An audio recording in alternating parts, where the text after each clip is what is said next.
Los hongos son seres fascinantes, tanto por su asombrosa diversidad como por el papel crucial que desempeñan en el mundo natural.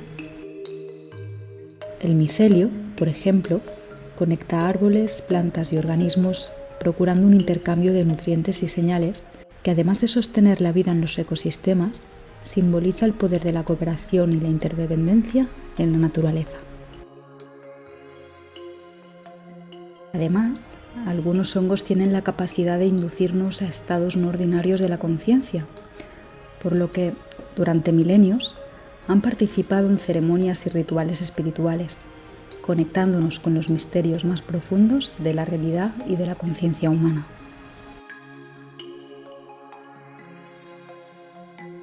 Pero, ¿cuáles son los efectos de sus principios psicoactivos? ¿Es cierto que se están usando en el marco de la psicoterapia?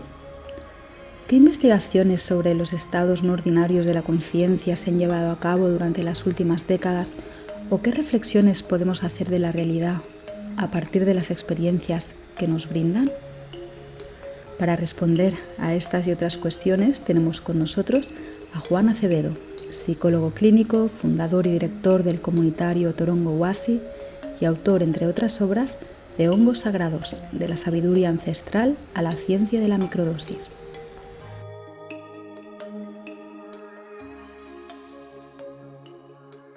Juan, ahora sí, ¿qué tal? ¿Cómo estás? Hola Adri, ¿cómo estás? Un gusto de verte, encantado de estar en tu programa. Luces en la oscuridad, muy lindo nombre, me gusta. Así que desde aquí, desde Argentina, lindo, te enviamos muchos besos, saludos, toda la familia argentina que te tuvo hace poquito por aquí. Así que, Sí. Bueno, qué lindo poder hablar de este tema, ¿no? Un poco el tema del reino fungi. No sé cómo están ustedes con el tema del reino fungi allí en España, ¿no? Bueno, aquí imagino que es una tendencia internacional, pero aquí, Juan, en el ámbito de la psicología, no solo ya la psicología más alternativa, también hace un año y pico, en un importante hospital de aquí de Barcelona se hizo un congreso en torno al potencial terapéutico no solo de los hongos, ¿no? Sino de otras sustancias que hasta ahora se consideraban pues drogas alucinógenas, ¿no? Y está habiendo un cambio de paradigma, entiendo yo, que a nivel en muchos lugares. Pero bueno, esto nos lo explicarás tú mejor. ¿Qué está pasando con todo este tema? En realidad, a ver, vamos a ponerlo en perspectiva, ¿no? En contexto.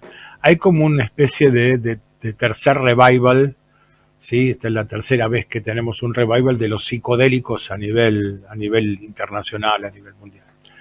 ¿Sí? Sucede que ahora estas sustancias que eran prohibidas, ¿sí? Que estaban relacionadas con problemas de disturbios en la percepción, en la cognición y en la conciencia, que fueron tomadas como alucinógenos, ¿sí? Psicotomiméticos, psicodislépticos, todas esas palabras tan lindas que la neurociencia, que en aquella época no era neurociencia, que era la psiquiatría simplemente, ¿sí? O la neurofisiología solían ponerle a este tipo de sustancias. Pasa que los años van transcurriendo y vamos teniendo mejor información. Resulta ser que muchas de estas sustancias hoy tienen una determinada cantidad de utilidades que antes también sabíamos que la tenían, solo que no se había gastado dinero para investigar más profundamente. No te olvides que allá por los 60, ya en el 71, se había dejado de trabajar con estas sustancias, ¿sí?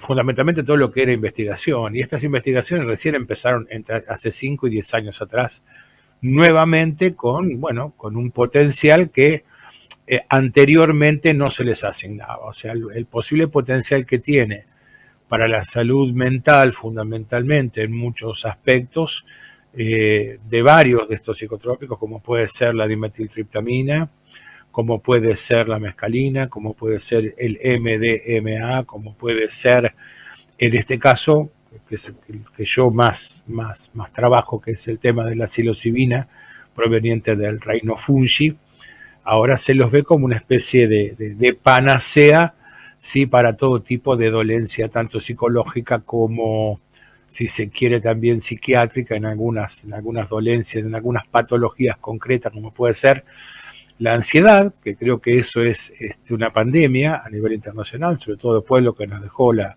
pandemia de COVID, y sobre todo para el tema de la depresión y las enfermedades neurodegenerativas, como pueden ser el Alzheimer, las enfermedades producidas por isquemias temporales o no, o como puede ser también el Parkinson. Entonces, creo que ese revival tiene que ver con que, por un lado, sabíamos que tenían, desde los 90, finales de los 80, sabíamos que tenían ese potencial. Pero hasta que la sacrosanta ciencia no se declara, ese potencial era de contenido folclórico o de contenido de conocimiento popular, si se quiere. En el caso de muchas de estas sustancias, como yo lo repito casi a diario, muchas de ellas provienen, la mayoría, de plantas, cactáceas y hongos. Muchas de ellas con usos sacramentales, ¿sí? Son completamente naturales, ¿sí? Y tienen miles de años de utilización, y sobre todo la mayoría de ellas, increíblemente, son especies meso y sudamericanas. Entonces es una cuestión interesante. Por eso te decía que sí sabíamos, son parte de lo que aquí en Sudamérica conocemos como medicina tradicional. No confundamos con esta cuestión de la medicina chamánica, ¿sí?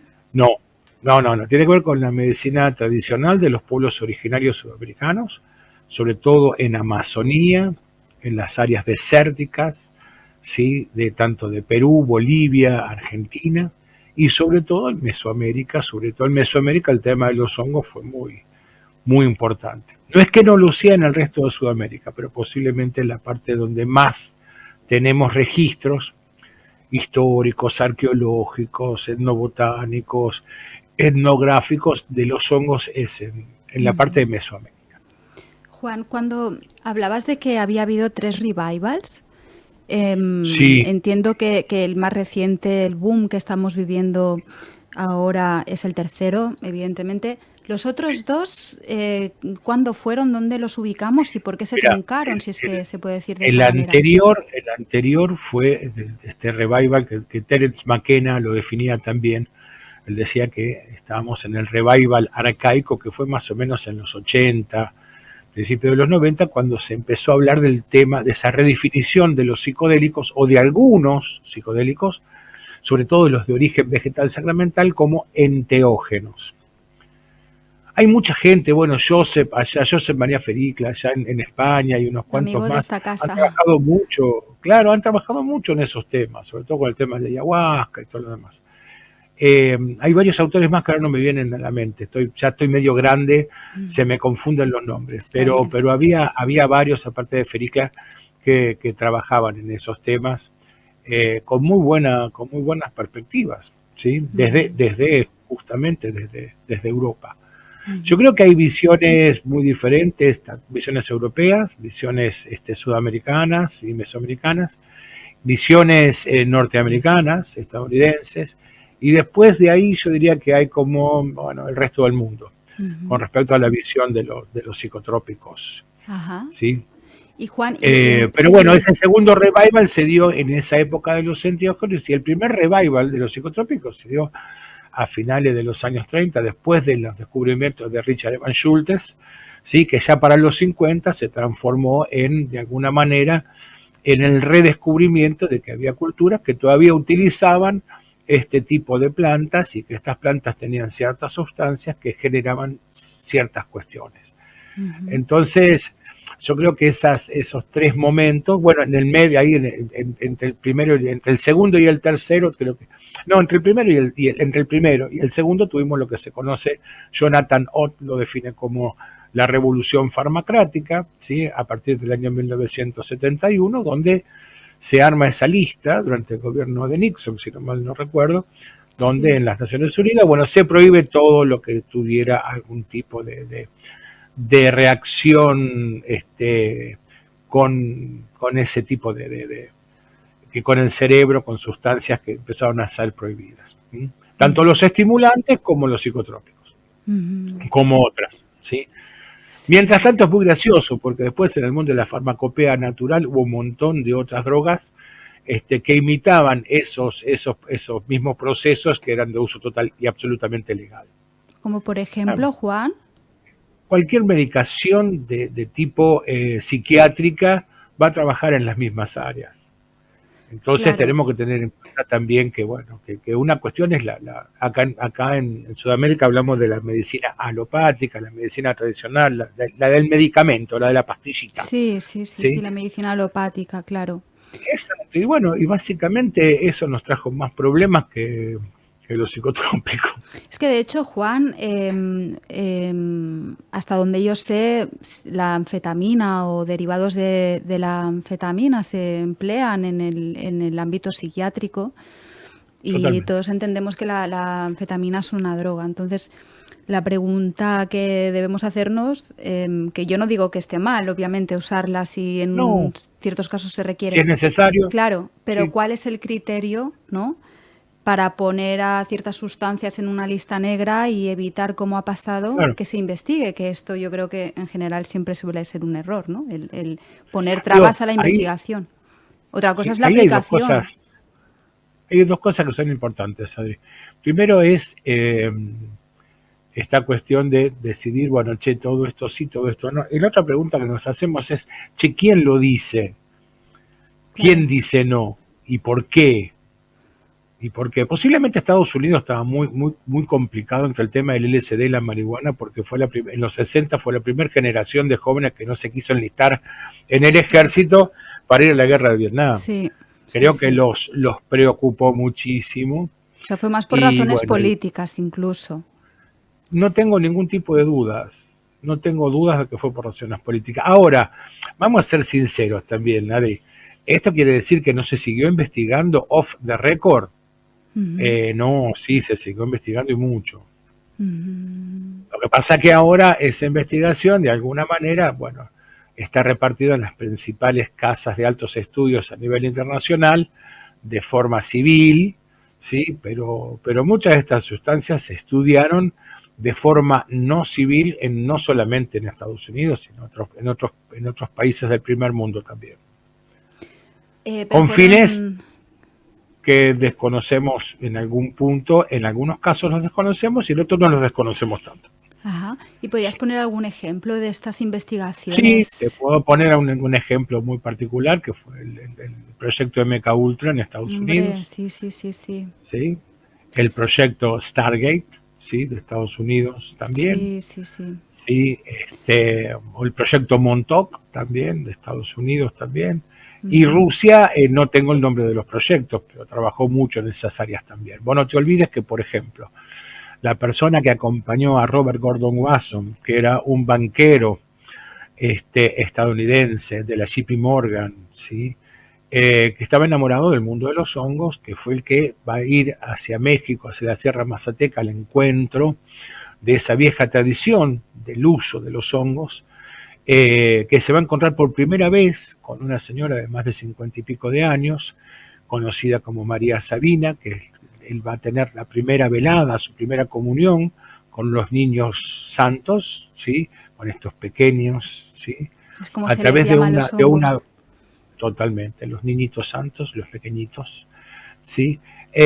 A través de lo que fue una ceremonia, una velada de curación de María, donde Gordon Wasson va a participar, junto con su esposa y con varios más que lo habían acompañado. Pues bueno, no te olvides que la esposa de Gordon Wasson era Valentina Pavlovna, no me acuerdo el apellido ahora, pero era de origen ruso, ¿sí? Qué cosa tan interesante, en medio de un Estados Unidos, a la casa del mundo rojo, comunista, una pareja tan particular termina increíblemente en la Sierra Mazateca. Pero eso no fue todo lo único interesante. Hoy, a través de los procesos de desclasificación y muchas otras cosas, cada tanto alguna cosa se sale del lugar porque nadie sabe exactamente qué buscar ni dónde. Pero hoy sabemos que uno de los camarógrafos, ¿sí?, que viajó con Robert Gordon Wasson, definitivamente era parte de una de las agencias de 3 letras de inteligencia de Estados Unidos con fines muy precisos. Lo que se desconoce es si Gordon Wasson lo sabía o no. Es que antes mencionabas el proyecto Mecha Ultra, el proyecto Stargate. Para aquellos oyentes que no sepan de qué estamos hablando, fueron proyectos de la CIA, de la inteligencia americana, que entre otros objetivos, imagino, estaba el de descubrir las capacidades psíquicas del ser humano, ¿no? Y si ello tenía aplicaciones militares y aplicaciones de inteligencia. Sí. Y de hecho en el MK Ultra en ocasiones se llegó a suministrar sustancias psicodélicas a soldados o incluso a civiles sin su consentimiento, ¿no? Totalmente. Y en más de una oportunidad. Sí, parece que la realidad supera la ficción, ¿no? Porque a veces estas cosas de la parapsicología, parece cosa de 4 frikis o una cosa de las películas, Sí. y en realidad es un tema en el que se ha indagado desde la ciencia y desde la inteligencia, como demuestran estos ejemplos.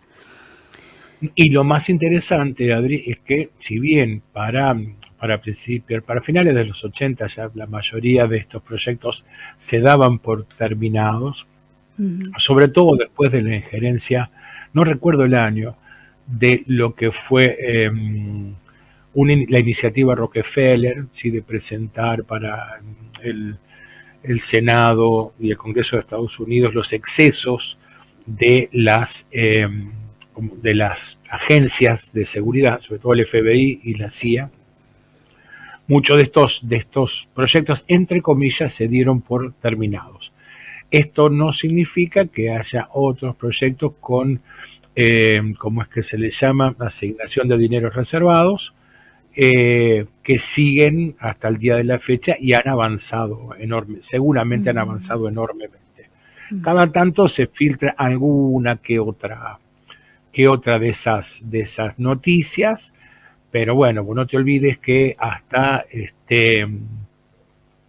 ya avanzado los 2000, ¿sí?, antes del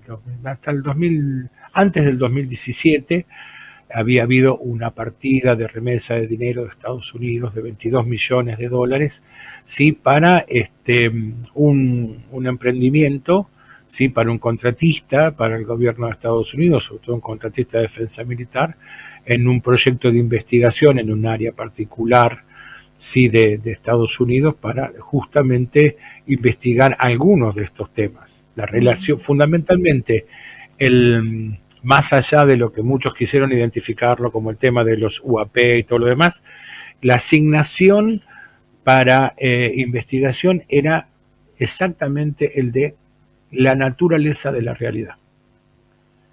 Nada menos, ¿eh? Es un objetivo ambicioso, ¿eh? La naturaleza de la realidad. Que muchos de estos proyectos han continuado trabajando hasta nuestros días. No tenemos por qué enterarlo, no es necesario. Y posiblemente lo que estamos viendo, como en tantas otras cosas, este revival que tenemos ahora, en este tercer revival de los psicotrópicos, seguramente tiene que ver con algo de esa índole también. Como esto llega de alguna forma al común de la gente, ¿sí?, a través de ciertas cuestiones. Otra cosa que es muy importante también, Adri, pensar, que no te olvides que en las investigaciones, y tiene un motivo para que así sea, en toda investigación formal, sea cual sea ella, estas sustancias tienen que ser de índole no natural. Ajá. ¿Sí? Porque tienen que ser fabricadas en laboratorio para que tengan exactamente todas las mismas condiciones para poder replicar en diferentes lugares, en diferentes laboratorios. Claro. O sea que si las investigaciones se hacen con DMT, la DMT es sintética. Si se hace con mescalina, la mescalina es sintética. Si se hace con psilocibina, la psilocibina es sintética. Lo que yo recuerdo siempre, que no podemos, acá en Argentina tenemos un dicho, ¿sí? Que no se puede confundir la gordura con la hinchazón, ¿sí? Una cosa son estas sustancias sintéticas con las que se investigan y otra cosa son las sustancias en estado natural que contienen lo que nosotros conocemos como un séquito de otras sustancias que son las que en última instancia son las que hacen los efectos que realmente estamos buscando, sobre todo en salud. Bueno, incluso desde la perspectiva de la espagiria, que aquí en alguna ocasión hemos entrevistado a algún maestro espagirista. Un espagirista pues te diría que en esa síntesis se pierde gran parte, sino toda la esencia de la planta, que no se halla a nivel molecular, sino a un nivel más sutil, energético o a otro nivel Coincido. ontológico, ¿no? Que se opia desde Sí. la farmacología moderna. A vos sabés algo que me gusta pensarlo a veces. Viste que cuando lo ponemos en ese lugar de lo sutil, de lo energético, del espíritu de la planta y todo lo demás, queda como en un territorio de entre lo mágico, la creencia y todo lo Claro. demás. Hoy empezamos a pensar con cierta cuestión que la magia es nada más que todo aquello que se oculta a la ciencia, pero no es que no tenga una explicación, no es que no tenga una posibilidad de abordaje, ¿sí? Sino que son variables que están implícitas en cada una de esas sustancias, pero que pueden ser de alguna u otra forma trabajadas. Hoy creemos que más allá de la física clásica, la física cuántica y muchas otras cuestiones que tienen que ver, tenemos que empezar a pensar no solamente en la física, sino también en la química, en la bioquímica relacionada con esas situaciones que decimos que son sutiles, sino que tenemos que empezar a pensar cómo la información, que es algo muy sutil, ¿sí? Sí. Es algo muy sutil, no tenemos un elemento para transducir, no solamente traducir, sino esa información queda libre y sin estructura y entonces básicamente no nos sirve. Pero de alguna manera hemos descubierto que esos vegetales o esos hongos fueron capaces de transmitir informaciones precisas y concretas a lo largo de miles y quizá, ¿por qué no, millones de años? Bueno, de hecho, mira, aprovecho para recomendar un documental bellísimo que está en la plataforma Netflix, que se llama Fantastic Fungi. Sí, de Paul Stamets. Sí, que Paul Stamets es un micólogo estadounidense que está investigando, si mal no recuerdo, el potencial que tienen los hongos para restablecer suelos contaminados. Además también aborda el tema de su uso terapéutico, ¿no? Eso es un tipo muy interesante, Paul Stamets.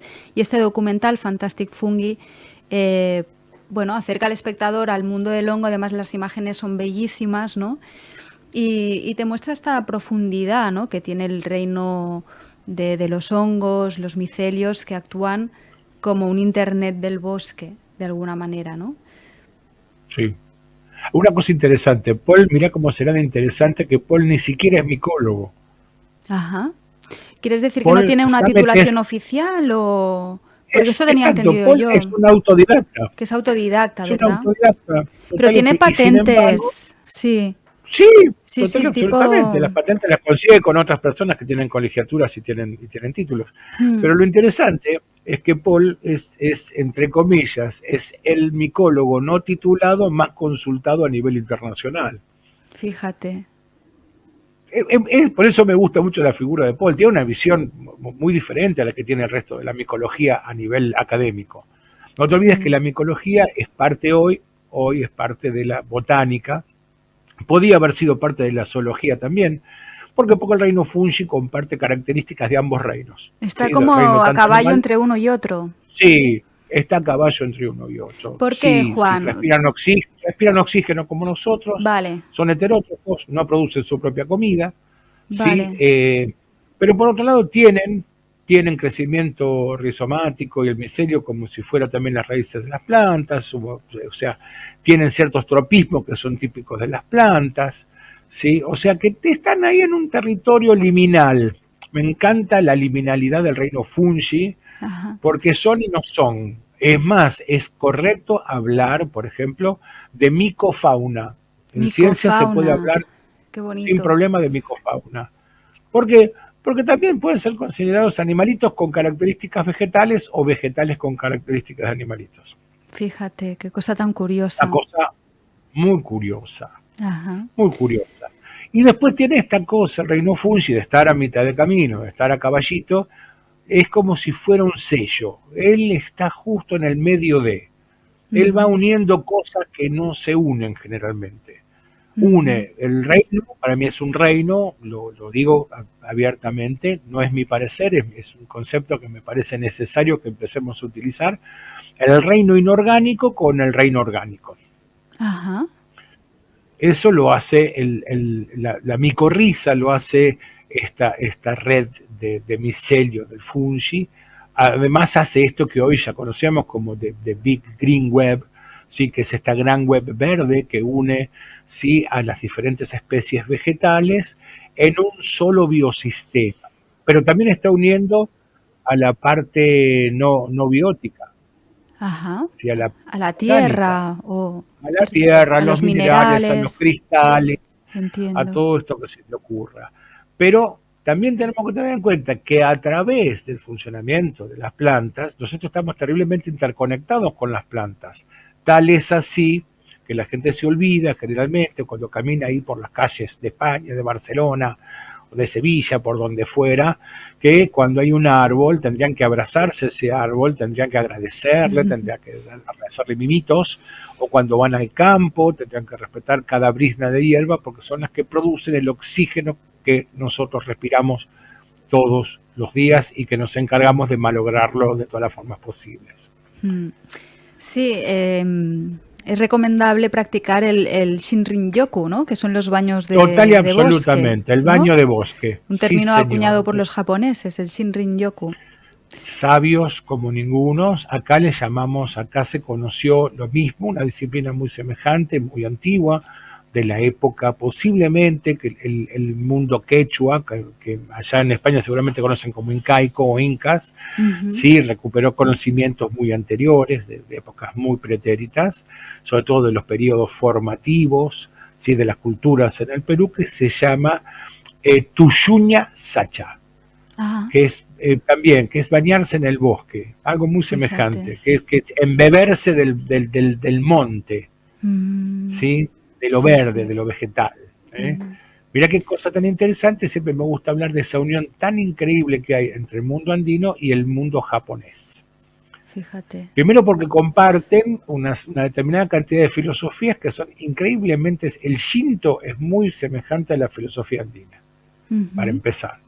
Y qué segundo, que las grandes interesante. migraciones, sobre todo las migraciones okinawenses a Sudamérica, han sido fundamentalmente a Perú y a Argentina, por ejemplo. Mm, ha habido esa Tenemos una gran relación conexión. con la comunidad japonesa.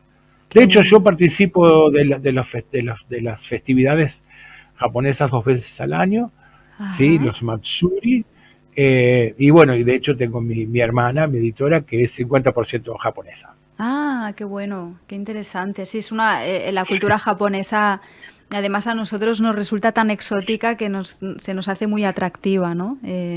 Sí, sí, sí, Sí, sí, realmente. sí, Bueno, sí, sí. hay mucho del tema de los hongos en la cultura japonesa. De hecho, hay una disciplina que muy pocos conocen, Ajá. ¿sí? Pero que está muy relacionada con el Shinto, que se llama Shugendo. ¿Sí? Shugendo. El Shugen utilizaba mucho cierto tipo de hongos, como el Mitsutake, el Shiitake y otros, que eran muy importantes en sus procedimientos. Qué Eran interesante. obviamente se trata de hongos medicinales, ¿no? Ujú. Porque, ¿qué efectos tienen, Juan? ¡Wow! Sí, ¡Qué buena entremos en pregunta, eso, Adri! porque antes hablábamos, ¿no? Ya no sé si solo con hongos bueno, entiendo que con otras sustancias. Los proyectos estos que mencionábamos, MK Ultras, Stargate, ¿no? Em, Usaron todo todo lo lo que que ha les habido y por cayó a la haber, ¿no? El mano, SD, sí, sí, sí. Pero total y hay como un absolutamente. vínculo entre lo que son las sustancias psicodélicas y las capacidades parapsicológicas. Además de Al toda esta menos esto es faceta. lo que estos proyectos buscaban era justamente eso. Y en lo que se ha avanzado es en neurociencias de avanzada, en ciencias humanas de avanzada, Ujú. ¿sí? Y esto que antes se definía como parapsicología, hoy es la puerta del nuevo paradigma de la física. Ajá. Es Explícanos un poquito esto más bien, Juan. complicado, ¿no? Claro, claro, sí, sí, sí, Es que es súper es un tema, interesante. claro, claro, claro. Lo que pasa que cuando vos pensás en esta cuestión de cómo estas sustancias influyen de alguna manera en ciertos aspectos como puede ser la neurogénesis, o sea, la capacidad de generar nuevas neuronas enteras, Ujú. completas, y también nuevas espículas a nivel axónico o a nivel dendrítico, que son como las ramitas, igual, son como los micelios del sistema nervioso central, Ujú. ¿sí? Son como los honguitos, ¿sí? Sí. Tienen la estructura fractálica que tiene el micelio, una cosa muy particular. También es una red, igual que la red de micelio. Ujú. También Sí, sí. maneja información, ¿sí? Como la red de Sí. micelio. ¿Sí? También tiene diferencias de potencial iónico, por lo tanto electromagnético, igual que el micelio. Ujú. ¿Sí? O sea, ¿por qué nuestro sistema nervioso central se parece tanto a esa situación? ¿No? Pero mira qué interesante, no solamente al generar nuevas espículas va a generar nuevas conexiones. Bueno, si yo tengo una espícula con una conexión nueva y eso lo multiplico exponencialmente a los diferentes lugares del cerebro que puede conectarse, es sumamente interesante. Eso va a llevar a otro concepto que es el de neuroplasticidad. Ujú. ¿Sí? De neuroplasticidad es qué pasa cuando diferentes áreas del cerebro, más allá de la cuestión interhemisférica, empiezan a establecer una conexión, ¿sí? Con una forma de funcionamiento un tanto novedosa. Ujú. ¿Sí? ¿Y qué pasa si, vuelvo a insistir, todo esto a partir de las ideas de estos proyectos que estábamos hablando y sus derivados, qué pasa si yo pudiese colonizar, ¿sí? Una parte muy grande del cerebro de un ser humano, por ejemplo? Cuando digo colonizar es ponerlo a funcionar. Es lo que se conoce vulgarmente hoy en día, más allá de que no sea 100% científico el postulado, pero no te olvides que la ciencia también se alimenta de muchas de estas cuestiones, se alimenta del arte, de la ciencia ficción, ¿sí? Que después termina siendo no tan ficción, que es lo que se conoce como el efecto Lucy. El efecto Ajá, Lucy por es a la partir de película. una película de Luc Besson, que es Ujú. lo que pasa cuando un cerebro, que no es mentira que usamos solo el 10%, posiblemente usemos más, pero ¿qué pasa cuando un cerebro es colonizado y se puede acceder al potencial, ¿sí? De su uso? No sé si recordás que en el 30%, en el 40%, empezaban a acontecer todos los fenómenos que hoy conocemos como parapsicología. Ujú. ¿Sí? Que en realidad no era tal cosa, sino que era el accesamiento, ¿sí? A un ancho de banda mayor de información. Ujú. A ver, lo Entiendo. vamos a poner en estas circunstancias. Casi todas las personas tienen algo parecido en sus manos todos los días, que están casi embobados todo el día mirando unas cajitas negras. Son negras, básicamente, alguna tendrá algún colorcito o no. ¿Qué pasaría si yo a eso le puedo ampliar el ancho de banda y las capacidades que tiene para traducir información? ¿En qué lo transformaría? ¿El teléfono, quieres decir? Exactamente, el celular. ¿Sí? Lo transformaría en otra cosa. Ya hoy es una computadora, pero ¿en qué más lo podría transformar? Entonces, el celular es un transductor. Traduce ondas de frecuencias electromagnéticas, de información, generalmente binaria y otras no binarias, ¿sí? En algo que yo puedo ver como, en este momento, como un video, como puede ser un audio o puede ser texto. ¿Sí? Ujú. Yo eso después lo puedo fisicalizar porque pues, ese texto lo puedo imprimir y lo transformo en algo físico. Ujú. ¿Sí? O sea que la información puede fisicalizarse. Ahora, ¿qué pasaría si esa fisicalización si la pudiese hacer de alguna manera, utilizando recursos sumamente interesantes, el propio cerebro del ser humano? Mm.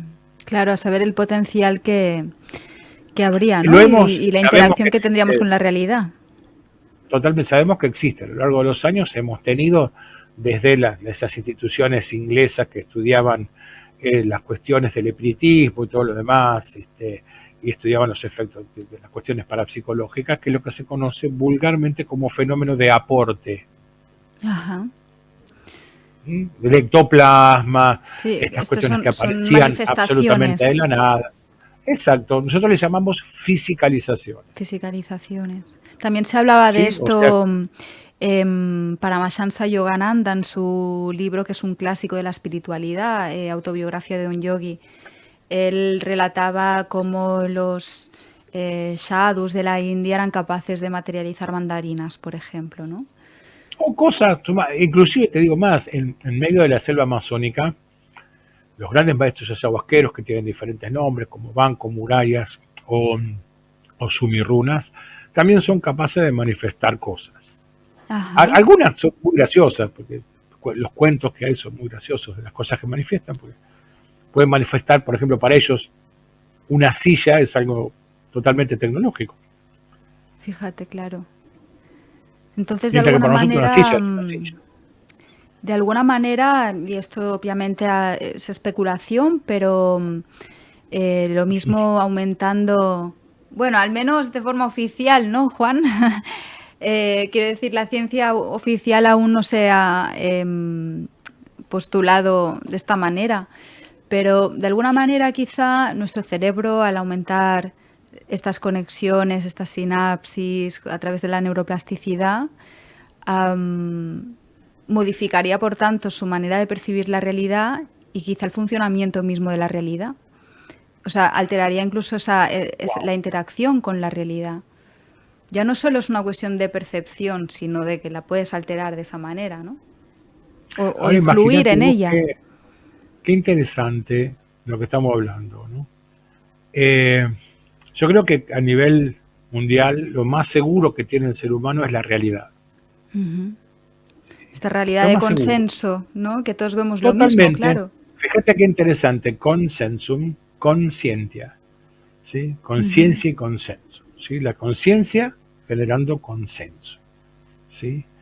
Ahora fíjate qué interesante, qué pasaría si esa realidad, por lo que fuera, pudiese ser modificada. No que pudiésemos romper las reglas, pero que pudiésemos torcerlas y enrollarlas de formas muy particulares.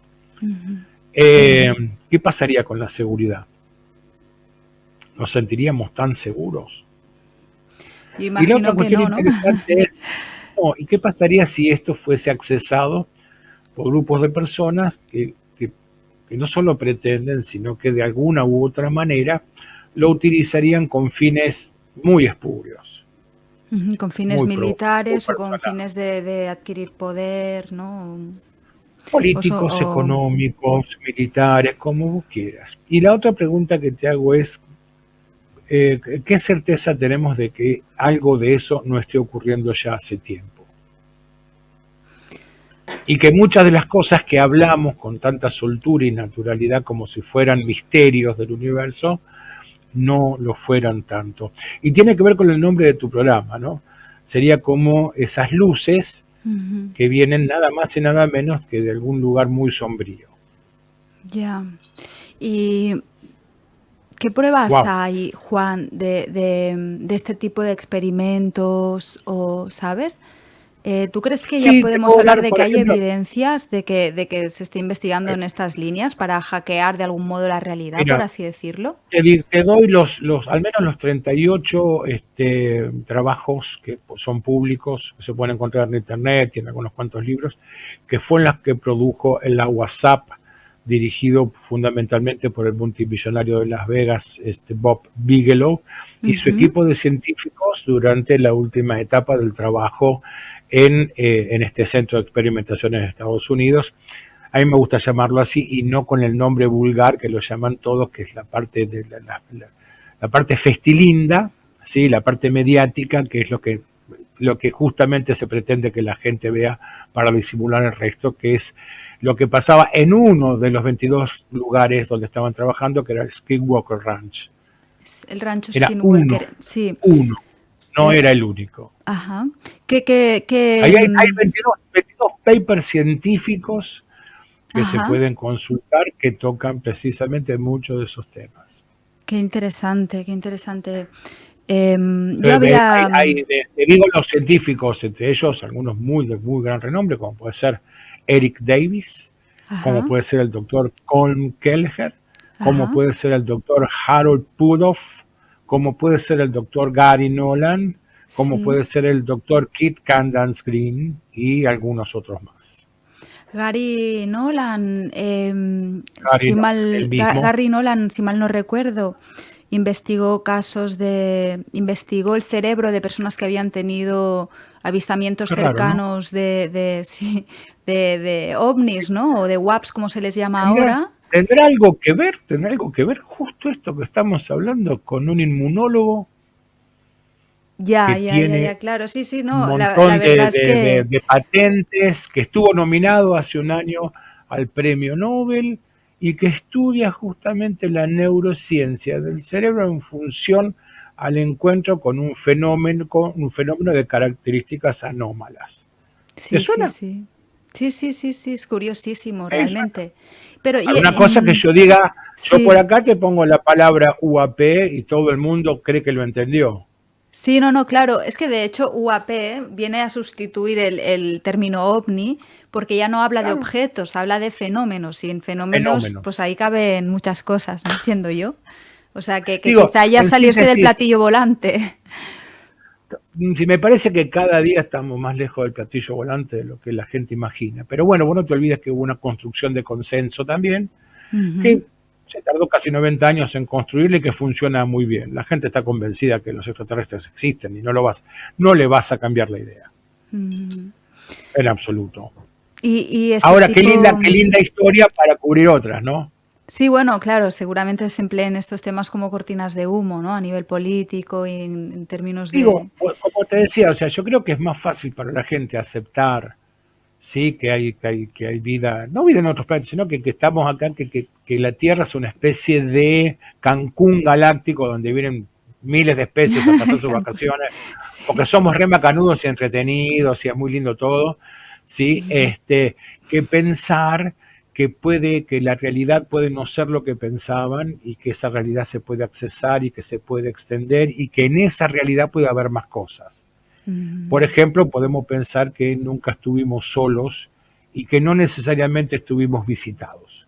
Por ejemplo, la gente, esto es muy gracioso, la gente me dice, pero entonces quiere decir que llegaron en la antigüedad.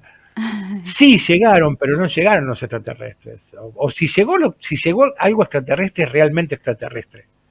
O sea, algo que Ujú. no puedo dar, no tiene forma para mí, no tiene bracitos, no tiene ojitos, o sea, Claro. es como No digo, sería ¿qué algo pasa cuando reconocible. no, yo siempre hablo de la exozoología fantástica terrícola, ¿no? Esta Ujú. cuestión de que la gente, los contactos son siempre humanoides, o son humanos rubios, lindos, altos, nunca un negro. Qué loco, los contactados, nunca un negro. Che, ¿qué lo pan con queso? ¿Qué pasa? Sí, se Una pusieron raza muy de moda complicada, todo el ¿será? tema de los rubios, los nórdicos que les que les llaman, Nórdicos, ¿no? pero nunca un negro, nunca un Ya. indio, americano, no, siempre alguien bonito. Sí, después, bueno, tenemos toda la cuestión de los grises, toda la cuestión, pero siguen siendo antropomorfos, ¿sí?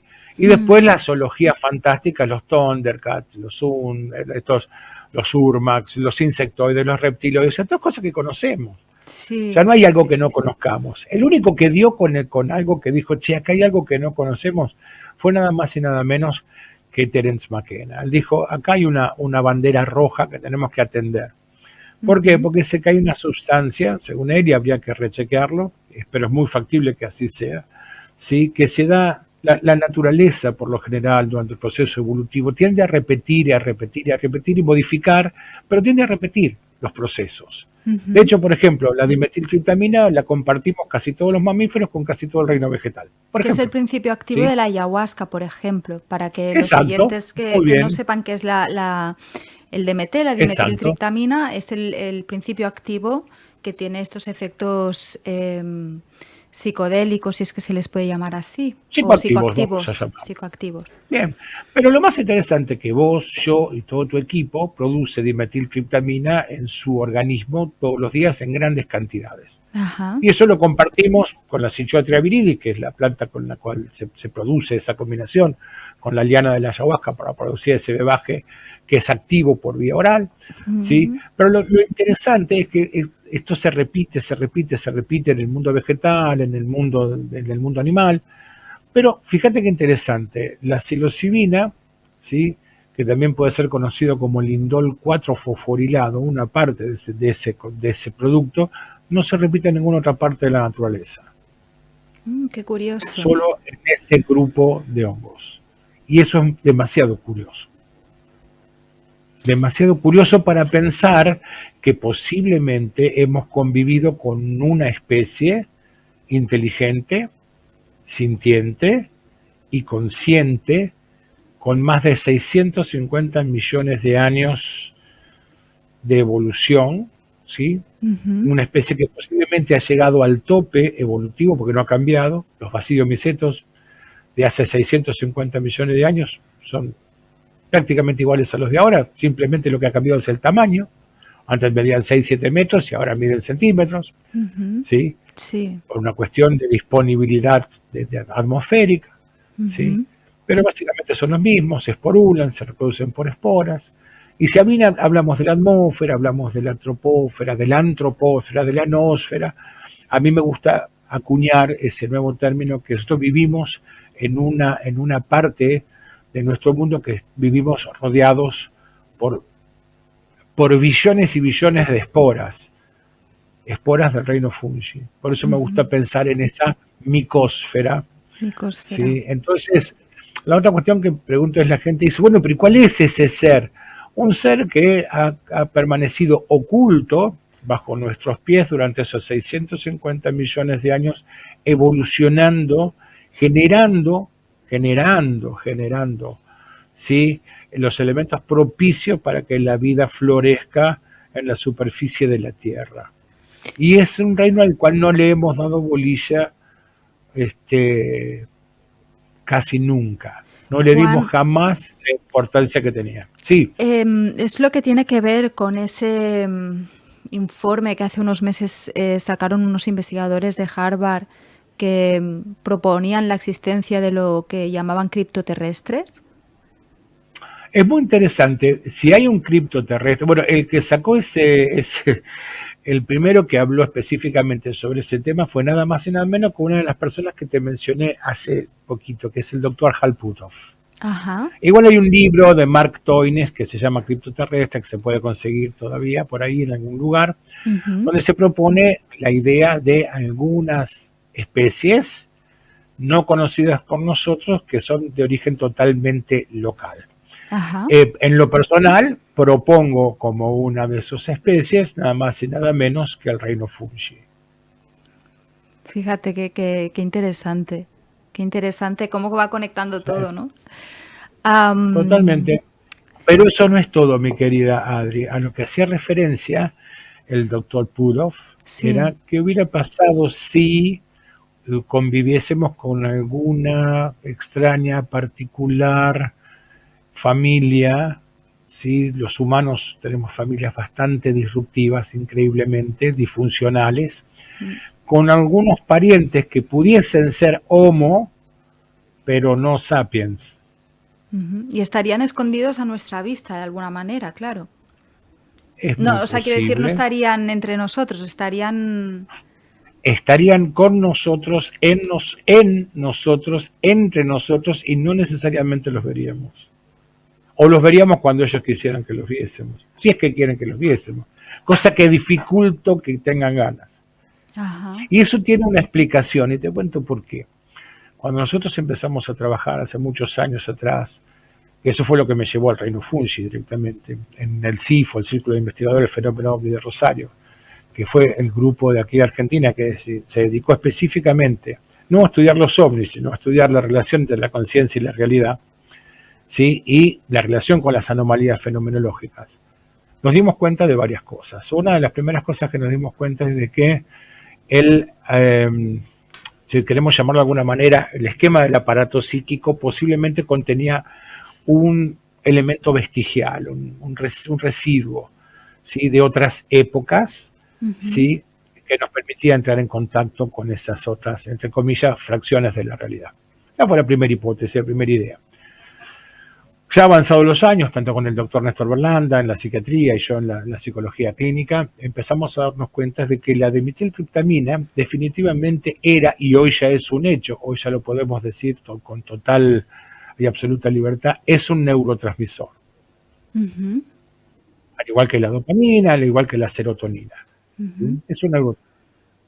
Lo interesante es que tiene los mismos terminales de recepción 5A, que son los de la serotonina, que son los que nosotros utilizamos a diario, pero son los que nos traen muchos problemas. Si te cae la serotonina, sufrimos de depresión, sufrimos de ansiedad, pero si te sube mucho la serotonina, sufrimos de cosas mucho peores todavía.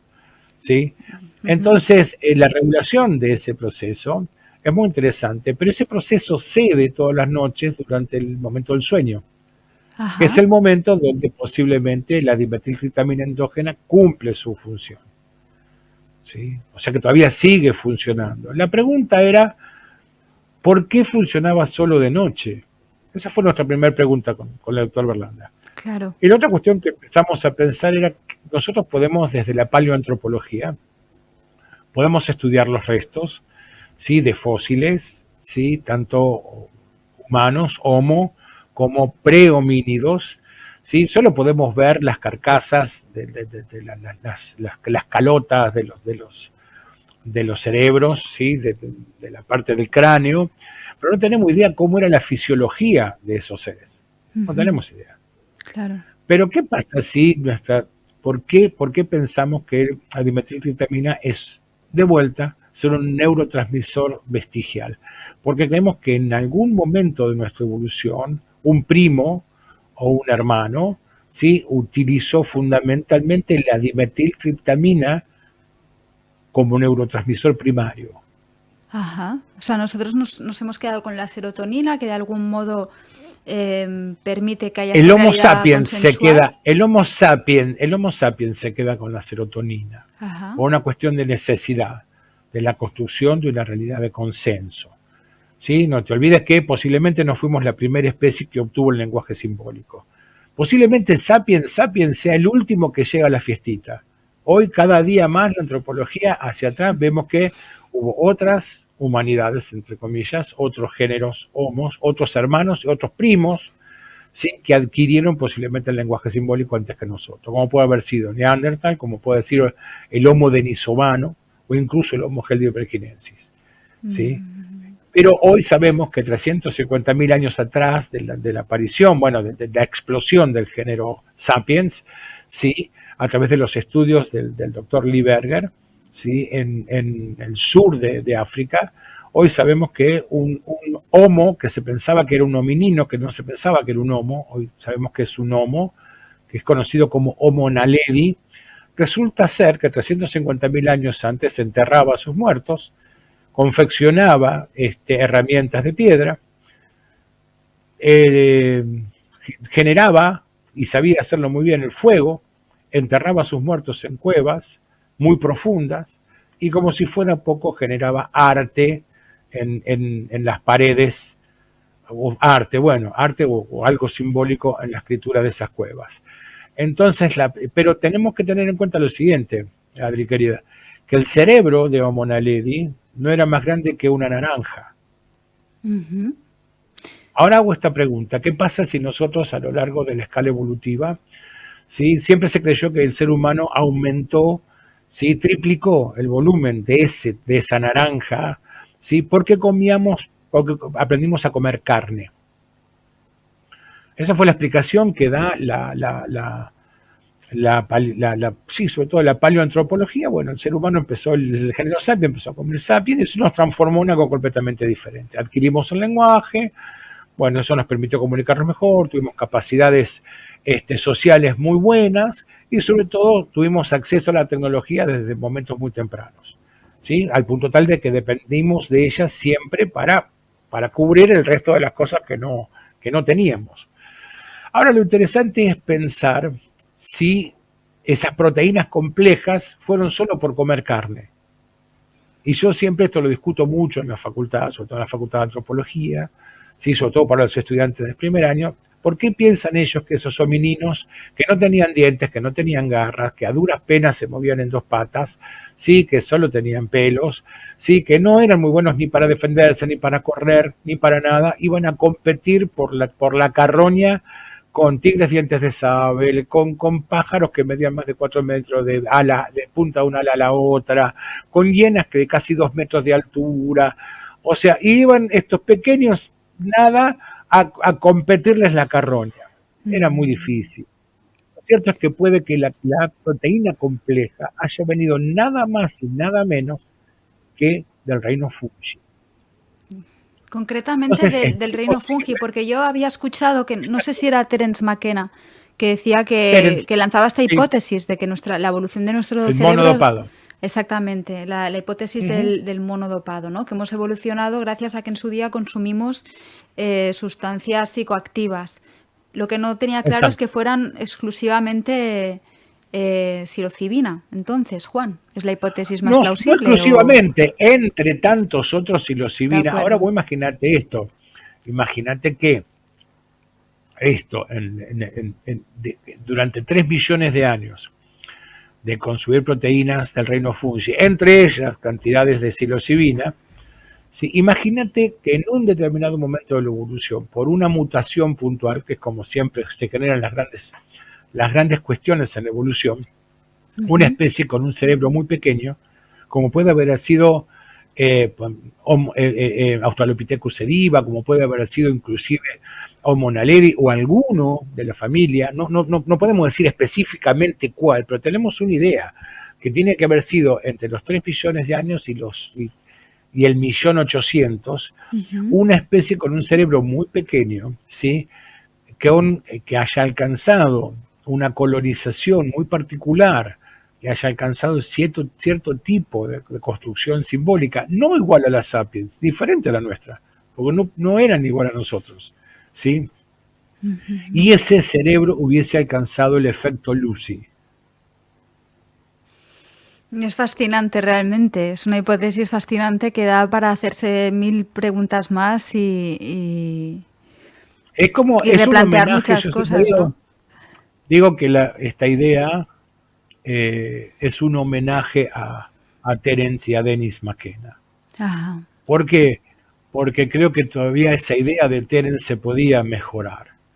Y una de las cosas que empezamos a ver es que ese críptido, ¿sí? Ese cripto terrestre, tendría características muy particulares. ¿Adivina por qué? Porque podría haber alcanzado nada más y nada menos, al igual que en la película Lucy, el estado de trascendencia. Unirse a algo como una fuerza natural. Unirse a un campo de conciencia externa, de información, ujú. ¿sí? Y desde allí Claro, seguir operando como una interfaz entre entiendo. nosotros, entre nuestra conciencia y algo mucho mayor que está por fuera de nosotros. Claro, desde esta perspectiva de algún modo implica la idea de que no sé si formularlo de esta manera, pero que el sustrato de la realidad no es la materia, sino una conciencia. Definitivamente. Es La esa idea idea, remite a actual, esa idea de unidad, ¿no? De que bueno, totalmente. que en según qué Sí, hay estado... una cuestión muy interesante, Adri. Hasta ahora siempre pensamos que la conciencia era resultado, ¿sí? Del cerebro, que era el hardware. Sí, casi como un ¿Sí? residuo, se llega a plantear que es casi Un como un residuo que no residuo, era un demasiado, que subproducto, ¿no? encima era individual y que compartíamos alguna cosa como especie. Ujú, Hoy empezamos a pensar en una conciencia no local, ujú, de la cual nuestro cerebro como hardware es solamente, no solo un receptor, sino un transductor, de la parte que puede, ujú, no de todo, ¿sí? ujú, Eh, y que esa conciencia, a través de nosotros, a través de esa transducción, genera la fotocopia de la realidad, ¿sí? Es la fisicalización de la realidad a través de lo que conocemos como consenso. ujú, Lo entiendo. increíblemente fuerte que compartimos como especie es el consenso. A veces se nos chispotea igual el consenso, Y Sí. no tan, sino se nos chispotea. El consenso se nos chispotea y bastante a menudo a veces. Sí. Entonces, una de las ideas interesantes podemos empezar a pensar que ahí afuera y acá adentro muchas veces habitan una determinada cantidad de cosas que pueden darnos ideas sumamente interesantes. ¿Por qué? Imagínate que hubiera pasado si esa especie que alcanza la trascendencia, que era muy común que pasara, se hubiese reproducido, hubiese tenido híbridos con otras especies, con otros primos u Ujú, otros hermanos de la especie Homo, ujú, ¿sí? Que no hubiesen alcanzado la trascendencia, pero que hubiesen tenido un alto porcentaje de ese material genómico ujú. y que alcanzase, por lo tanto, ciertas cuestiones en el manejo de la realidad tal cual la entendemos. ¿Y crees que podrían, Sí, la pregunta es sus coetáneos, sí, ¿cómo los hubieran visto? ¿Cómo qué? como quizá los hubieran marginado como los raros de, ¿no? O sea, porque yo no sé si vas por No, ahí, Juan, claro, pero no sé hasta qué punto podría ser, y estoy especulando, sí, cierta parte, unos pocos seres humanos hayan heredado, tengan esa herencia genética y sean esas personas que dicen tener capacidades psíquicas y que en muchas ujú, ocasiones son personas que están estigmatizadas socialmente, porque muy como es bien. algo que no se Y ahí te entiende, vuelvo los a hacer, marginan o y ahí te vuelvo a los... hacer una pregunta que por ahí capaz nos cae la ficha y lo unimos. Ujú. ¿Y qué pensamos que realmente está estudiando el doctor Gary Nolan? Yo hasta donde había oído hablar de Gary Nolan, sabía que había investigado, pues lo que decía antes, ¿no? El cerebro de personas que habían tenido algún tipo de contacto con algún fenómeno anómalo y se dio cuenta de que en ciertas áreas del cerebro aparecía como una mancha blanquecina que Ujú. aparentaba ser una tumoración o algo así, pero cuando lo investigó con Sí, mayor material detalle, cicatrizal, como si fuera una cicatriz de materia sí, blanca. pero se dio cuenta de que no, que era, no sé No, si una cantidad más, una mayor una cantidad de mayor cantidad de dimetiltriptamina. materia axónica blanca, Ajá, pero que tenía que ver ¿sí? con la dimetiltriptamina, ¿no, Juan? ¿O no? Tiene que ver con el área donde la dimetiltriptamina está en mayor cantidad que el área de los núcleos basales, De cerca de lo que acuerdo. se conoce como el caudado y el putamen. Ajá. El trígono, ¿sí? El núcleo accumbens, bueno, toda una parte ahí media rara del cerebro que está ahí abajo. Obviamente, sí, también está cerca de la gigatur, que está cerca de la hipófisis y todo lo demás. Pero básicamente lo que Nolan está trabajando fundamentalmente en estos días, es básicamente sobre la idea de la genómica. ¿Por qué? Porque Ah, resulta ser fíjate. que estas personas que tienen estas cualidades tan particulares, que se pueden pensar que es como una especie de ganglio o una especie de órgano vestigial que les permite entrar en contacto con el fenómeno, ¿sí? Ujú. Resulta ser que sus familias o sus familiares también suelen tenerlo. Ah, claro. Pero adivina qué fue lo más interesante que descubrió Nolan. Cuando se le ocurrió hacer el mismo estudio a la pareja de una de estas personas, Ujú. descubrió que todas las parejas También. de las personas que tienen esa situación vestigial también lo tienen. O sea, que de O algún sea que, modo, ¿por qué se claro. buscarían si no es para continuar lo que hoy conocemos como el linaje, el Ajá, linaje? de forma inconsciente, obviamente, claro. Sería como que de forma O, intuitiva o sí, inconsciente exacto. se sentirían Posiblemente es más atraídos. complejo, posiblemente es más complejo. Pero sí, sí, lo podríamos simplificar como que fuera algo no consciente porque no saben ni siquiera que lo tienen. Claro, Sin embargo, claro, lo hacen. claro, Y, claro. y obviamente esta característica intenta repetirse, replicarse. ¿Sí? Ahora, ¿qué es lo que pasa? En los occidentales, ¿sí? Esta propiedad, esta capacidad, sí exceden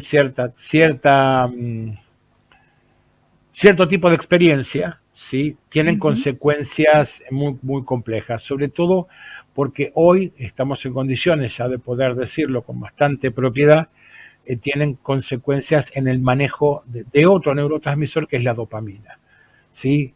Eso va Ujú. a producir situaciones bastante concretas, sobre todo en lo que se conoce como las enfermedades neurodegenerativas, como puede ser el Alzheimer y el Parkinson, ¿sí? Ajá.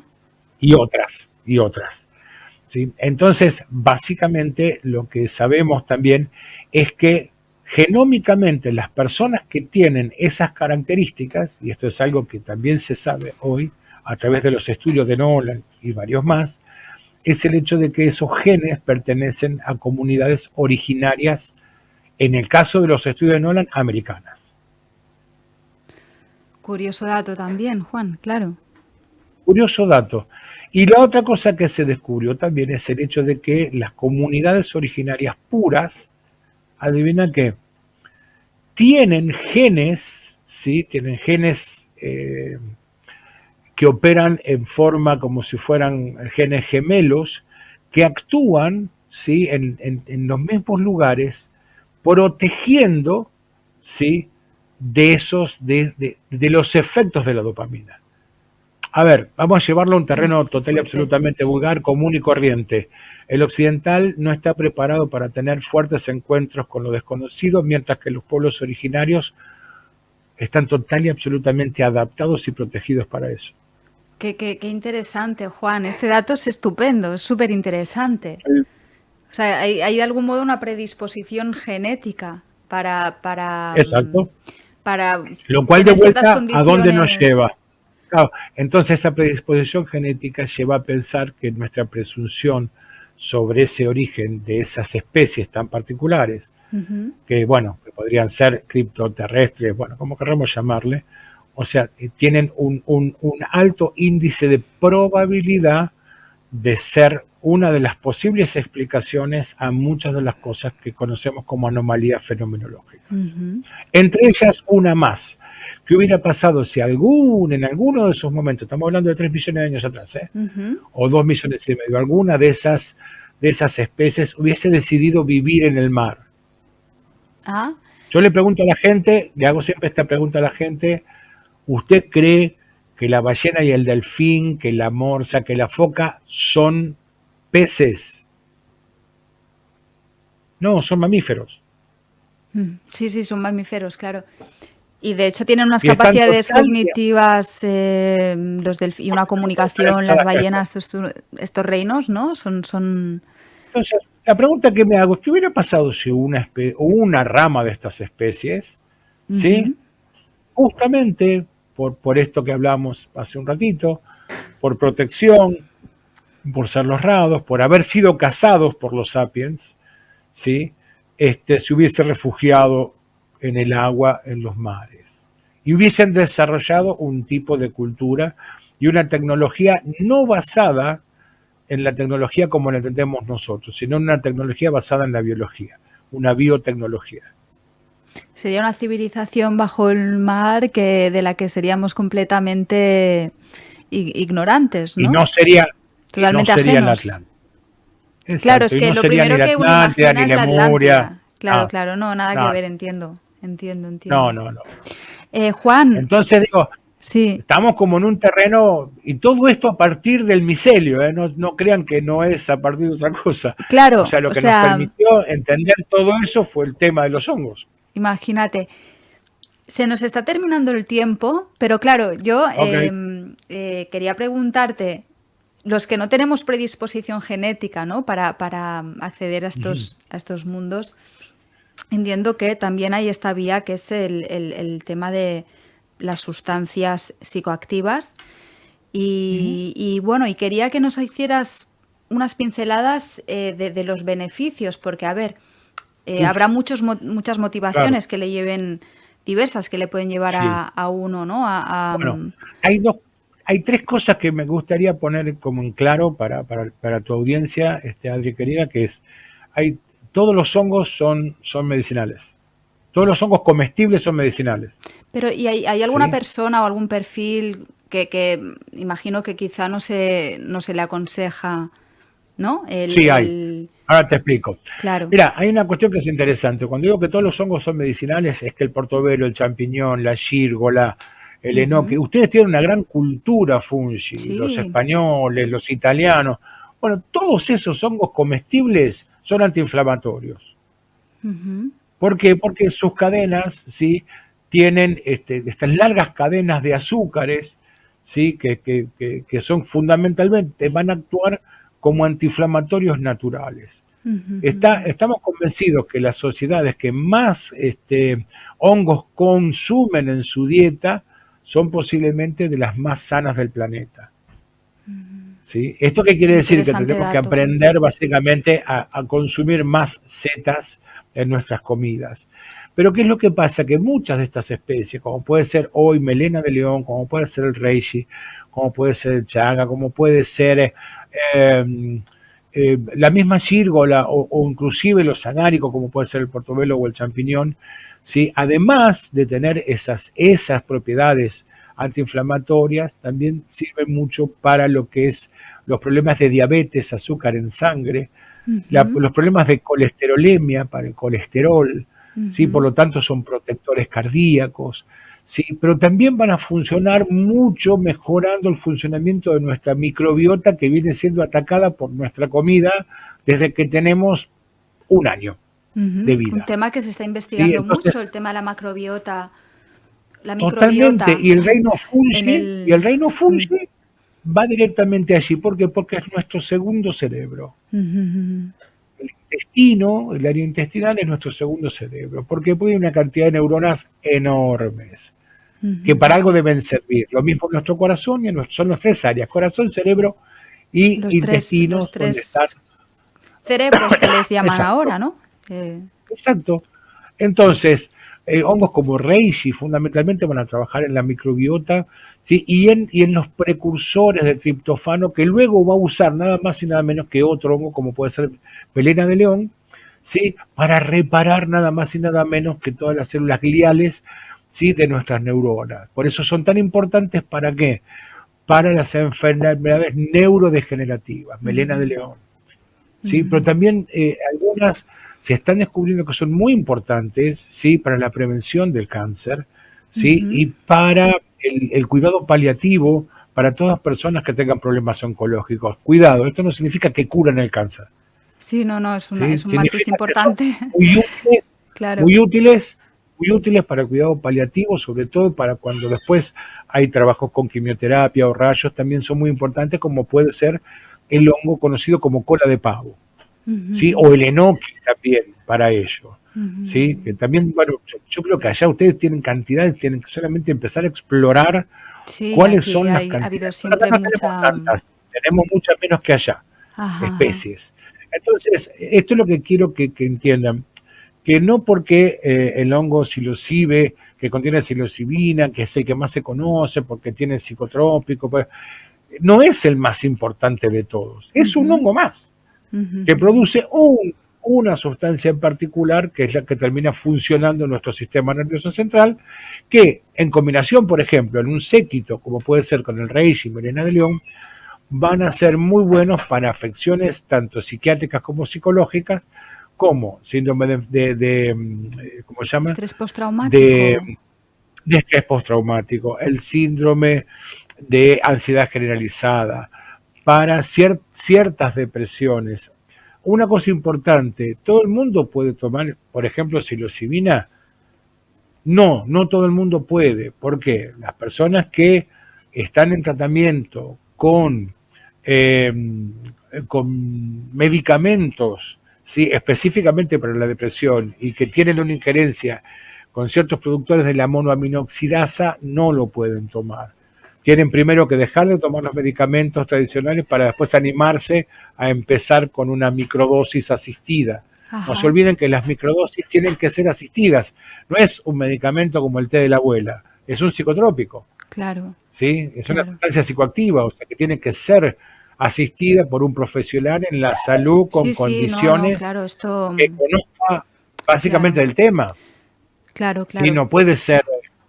No puede ser cualquier persona. Allí en España tienen una persona que lo puedes entrevistar, que se llama Tony Aguilar, que Tony Aguilar, él está muy al conozco, día. Sí. Bueno, Tony, un conocido, no puedo decir amigo porque todavía no lo pude abrazar, porque nos hemos conocido a través de la Federación Internacional de Microdosificación, pero fundamentalmente él está muy al tanto de este tema allí en España.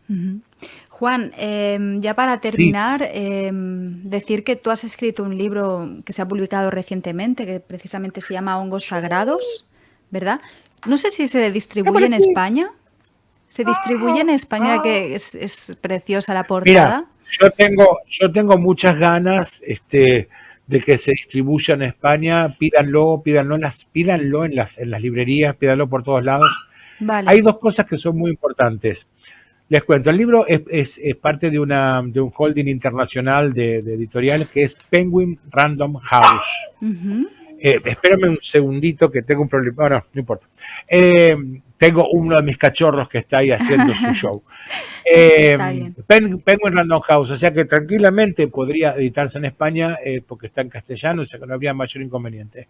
Supongo que la gente lo tiene que pedir o reeditarlo allá, pero sería básicamente, sería posible. Después se consigue por las plataformas digitales de Amazon, ahí sí se consigue como ebook, ¿sí?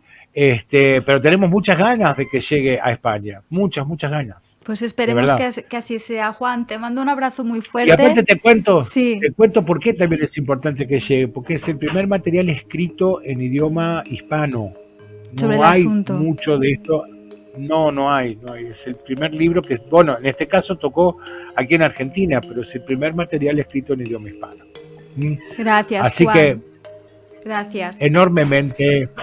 enormemente agradecido por esta entrevista y bueno, y ojalá que Hongo Sagrado llegue también Ya lo a hará, España. seguro ¿Eh? que sí.